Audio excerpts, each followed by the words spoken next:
Police ধরলো তো আমি তো শোনা পাইনি, রাতের বেলা শোনা পাইছি। আমার বাড়ি ওই গল্পগুলা বাড়ি তুলি ধরা যায়। আপনি কি খবর পাইছেন? আমাকে গ্রামের একজন যাওয়া কথা যে ওই শনিক ধরিছে কিসের জন্য মিটার লেগে চুরি করেছে, টেকা দিতে মোবাইলে টেকা পার করতে ওই রত্নহারি কেবা ধরিছে এইখানে। গত 17 তারিখে আক্কেলপুর থানাধীন দোলালী গ্রামে একটি গভীর নলকূপের ঘর থেকে বৈদ্যুতিক মিটার চুরি হয়। চোরেরা মিটার চুরি করে যাওয়ার সময় একটি চিরকুটে তাদের একটি মোবাইল নাম্বার রেখে যায়। সেই নাম্বারের সূত্র ধরে ভুক্তভোগী যোগাযোগ করে মোবাইলে যোগাযোগ করলে ওই নাম্বারের কল রিসিভ করে তার কাছ থেকে 10,000 টাকা দাবি করে 10,000 টাকা দিলে তাদেরকে মিটারটি ফেরত দেবে।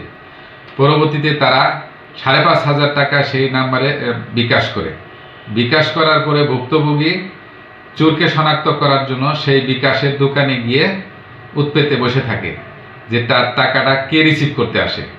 পরে চোর চক্রের এক সদস্য সেই টাকাটা রিসিভ করতে আসলে ভুক্তভোগী তাকে আটক করে। এই ঘটনায় ভুক্তভোগী থানায় লিখিত এজাহার দায়ের করলে থানায় নিয়মিত মামলা রুজু হয়েছে। চোরকে পুলিশ প্রহরায় বিজ্ঞ আদালতে প্রেরণ করা হয়েছে। মামলার তদন্ত অব্যাহত আছে।